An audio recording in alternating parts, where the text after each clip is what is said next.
All right, we're going to talk about oxygen and the concentrator troubleshooting. You'll get a lot of calls on this, so this stuff will help a bunch. It'll keep you from having to go clear to Ogden on a Saturday if you do this right. What will happen, a lot of times if the power goes out, these machines will not work. That's pretty obvious to you and I, but some people just don't get that. So if I unplug this, this is going to start to alarm. And it'll do that for quite some time. If they call you and you hear that over the phone and it's chirping like that, you've got a power issue, most likely. So tell them to go to the outlet, make sure it's plugged in well, and have them plug it back in. And then that'll solve the problem. Now, a couple things power related. If the power is out, it's out. You can't do much about it. They need to get on their portable system. And if it's going to be a long outage, then you're probably going to have to go out there and get them some tanks. Now, how do they know it's long or short? Have them call the power company and ask them, hey, my power's out. How long do you expect it to be out before it can get repaired? And if it's going to be 2 days, then you better get some tanks out there. If it's going to be 20 minutes, they're probably okay. But ask them, get them on their portable. The other thing is some outlets, and especially in older homes and some facilities, they have a switch on the wall that's a lamp switch, and you'll flip that switch and it'll turn the lamp on. Well, if you've got your concentrator plugged to that, somebody flips that switch, it has no power, and it starts to alarm at them. This happens a lot in facilities. So you need them to move that outlet to an outlet that's always on, not one that's on a switch, because that'll happen quite a bit. So power is the first thing. Something wrong with the power. Have them check the outlet, make sure it's plugged in well, make sure there's power to that outlet, the breaker hasn't been kicked. Try another place in the house to plug it in maybe, and if all that fails, then you're probably going to have to go out. The other thing that will cause this to alarm is if you've got tubing on here that's kinked. The ball, I don't know, can you see that? This ball is floating in there, so we got it about set at 2. If I plug this outlet of where the oxygen comes out, it drops right down to 1, or to 0 rather. Eventually this machine's going to pick up on that and start to alarm. So if the machine is running, there's power, but they're moving this dial and it will not move, that alarm's going off, and they've got a kink in the tubing. They need to check. Let that alarm stop. There we go. If that's alarming and that's down to 0 and they cannot get it up, that oxygen has been cut off somehow, and they're going to have to check their tubing for a kink.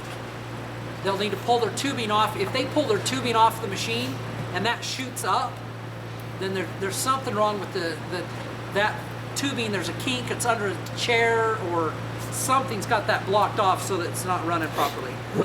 So that'd be the first thing then is power. Second is flow. So if that is down to 0 and no matter what they do with the dial, it stays at 0, they've got a blocked tube.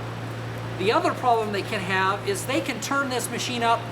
They're really short of breath, and they're supposed to be on 3 or 4 liters, and they're just short of breath and they want more and more oxygen. So they turn this machine, they just keep on spinning this dial, and spinning and spinning and spinning.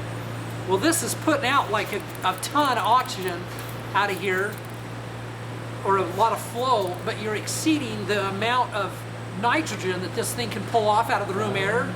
And so what's coming out of here now is, instead of being 90% or above on oxygen, it's going to be producing like 70%. Flow might be 20, but your oxygen is way, way low because you've exceeded the capacity of those sieve beds. So eventually this is going to detect that situation and it's going to start alarming at you. So they need to take this and turn it back down until they can see the ball fall. If it's a 5-liter machine and they're running at 6 or 7 liters, the output's going to drop and it won't work properly, and you're exceeding the capacity of the machine, and it's going to alarm. So the flow then is either if it's a 0 and it won't move, you've got a kink tube. If it's over 5, then they need to turn it back down a little bit. What I ask them is like, what liter flow are you on? And they're like, well, 2. They're like, is the machine set at 2? And they look at it like, well, no, it's down at 0. We'll try to adjust it up. If it won't adjust up, they got to keep 2. If they're like, well, I can't see the ball. Well, that ball is jammed clear up to the top. They need to turn it back down. So if they'll turn that down, now I'm telling you, this will save you hours on call. Guarantee it. So learn this and learn this really well.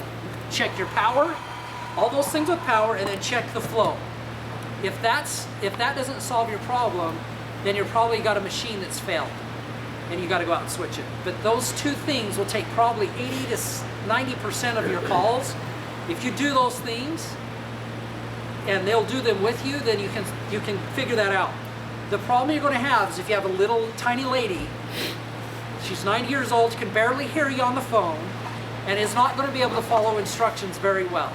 If that's the case, see if there's a caregiver that you can talk to, or if they're in a facility, get a hold of their CNA or one of their caregivers and have them come help you with it.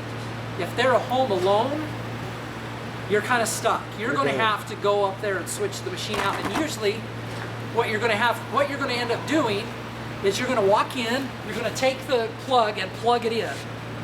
Solves the problem. Or the tubing's key. It's just going to be something really, really simple, and you'll be cussing yourself. You're like, holy crap, I can't believe I drove all the way out here for this. But sometimes you're going to have to. That's just the nature of this business. Is we've got older people that can't troubleshoot some of these things. If you're with someone that's a little bit on the fence on their troubleshooting, say, you know what, there's a couple things we can do with that machine and it might solve it right now. Do you mind helping me out? And they'll be like, okay. It's either that or they're going to have to wait for 45 minutes or an hour before you get there. And usually they want to breathe sooner than that. So if they'll troubleshoot a couple things with you, try to talk them into it. Be really sweet and nice about it. You know, hey, can we check a couple things and we can probably solve this right now. And then they'll usually cooperate. But just some people just physically aren't able to do it, and you're just stuck. So that's troubleshooting Concentrator. And that'll save you a ton of time if you know how to do that properly.